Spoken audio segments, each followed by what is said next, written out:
Before we mirror our geometry, we'll have to make sure that the vertices along the edge are all aligned with one another. Now when you're modeling, there's a good chance, pushing and pulling all of these details around, that something's going to be misaligned. So before you mirror your item,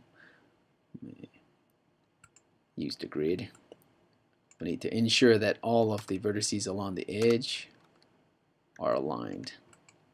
Probably can already see some of the details poking out here and there. So let's see, set wireframe on shaded just for personal display. And now what I'm going to do is I'm going to switch, right click, go to select vertex and select the vertices along the edge there. Now you'll want to make sure that snap to grid is activated, because we're going to do exactly like we did at one of the first steps of this polygon helmet exercises. We're going to snap and align the vertices along the edge there. So now I'm double clicking on the move tool to get its options, and right here underneath move snap settings I'm going to deselect restrain component spacing. So that way when I move my components, you see they all move and snap to the grid. Move it back in place. Everything looks good. I'm going to reset my tool settings here. Close the tool options. I'm going to right click, go to object mode. Go to perspective view here. And you'll know right away if something is misaligned.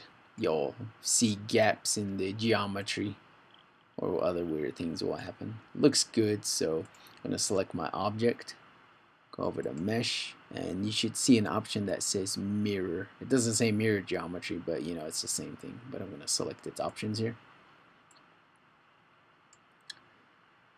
Now we're going to mirror this object. See, this is the positive x-axis side. We're going to mirror it along the negative x-axis. See, so mirror axis X, mirror direction negative, can switch from positive to negative.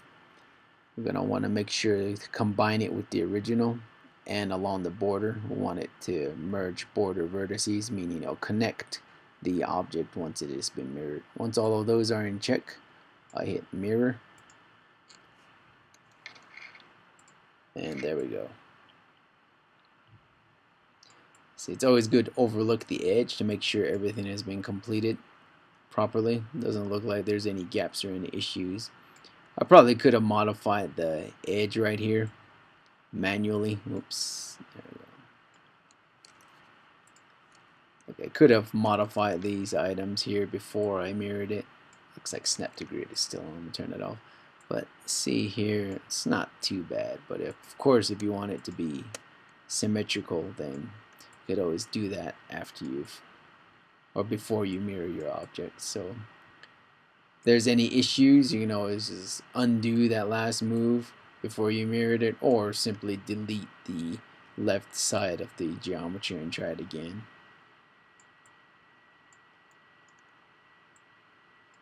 Let's see, there's not much to that.